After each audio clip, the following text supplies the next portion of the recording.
હજી હવે ઓલી પેલા આમ જવા દો એ માર કાઢે ને ભાઈ. સંજય મેં ઊંચું લેવાનું કીધું હતું, ત્યાં જગ્યા વધારે રહી ગઈ, કાળી અહીંયા ઓછી છે. પ્રસાદીની છે લાંબો લીધો મારો ફોટો કઈ થેન્ક યુ ભાઈ. આવું કે કઈ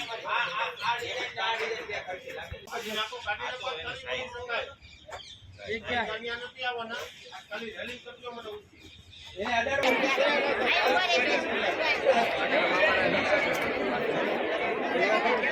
ગણેશ જય ગણેશ જય ગણેશ ભાઈનો જય ગણેશ જય ગણેશ જય ગણેશ.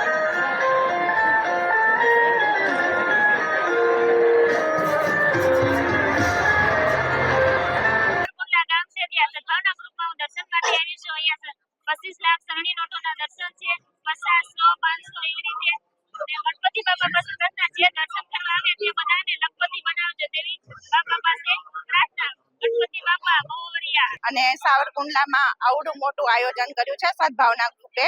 દાદાના જે 25 લાખ જેટલા પૈસાનું બધું આયોજન કરી ભવ્ય સુંદર તમે જોઈ શકો છો. બહુ સરસ આયોજન કર્યું છે, શણગાર કર્યો છે દાદાનો. આવી જ રીતે નવો નવો શણગાર અમને જોવા મળે છે અને બહુ દૂર દૂરથી ભક્તો દર્શન કરવા આવે છે દાદાનો.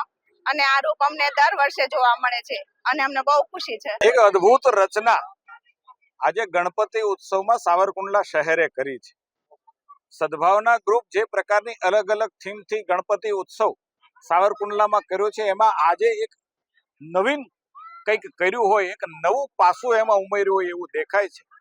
ગણપતિજીને લખપતિ કર્યા છે એ વાત તો બહુ સાચી છે કે 25 લાખની નખદ નોટ, એમ કહી શકાય કે લક્ષ્મીજીના શણગારથી ગણપતિજીને શણગાર્યા છે. પરંતુ એમાં કલ્પના એવી કરી છે કે હે ગણેશજી, અમે તમને લખપતિ બનાવો, તમે અમારા સાવરકુંડલાને કરોડપતિ બનાવો, અમારા સાવરકુંડલાને સુખ અને સમૃદ્ધિ આપો. એનો વાસ્તવિક અર્થ એ થાય છે. એટલા માટે હું સદભાવના ગ્રુપ અને આ કલ્પના જેમણે કરી છે, આ વિચાર જેમણે કર્યો છે કે ઈશ્વરને લખપતિ બનાવી અને એક બાજુ આપણે એને લક્ષ્મીજીનો શણગાર કરીએ છીએ ને બીજી બાજુ આખાય સાવરકુંડલા લીલિયા આપણો જે વિસ્તાર છે અમરેલી જિલ્લો, એના સુખની આપણે કામના કરીએ. હું એમ માનું છું કે આમાં સમજવાની વાત એ છે ને એટલા માટે આ વિચાર બહુ મહત્વનો વિચાર. પરમ પૂજ્ય ઉષામિયાના આશીર્વાદથી સદભાવના ગ્રુપ છેલ્લા 20 વર્ષથી ગણપતિ મહોત્સવનું આયોજન કરે છે. પણ આ વર્ષે લખપતિ દર્શન એટલે કે 25 લાખની ચલણી નોટોના દર્શનનું આયોજન કર્યું છે. આમની અંદર અમે 8 દિવસથી અલગ અલગ પ્રકારની નોટો ગોતતા હતા હરેક બેંકોમાંથી, અને મળ્યા બાદ 10ની, 20ની, 500ની, 100ની, 20ની આ બધી નોટો ગોત્યા બાદ એને સ્ટેમ્પિંગ કરવું, સોયથી સીવવું અને લરૂ બનાવી. લરૂ બનાવ્યા બાદ આજ રોજ અમારી જે ટીમ છે સદભાવનાની, એના દ્વારા આજે દાદાને લખપતિ બનાવ્યા છે. એટલે લખપતિ દર્શનનો આજે સાવરકુંડલાના લોકોને દર્શન કરવાનો મોકો મળ્યો.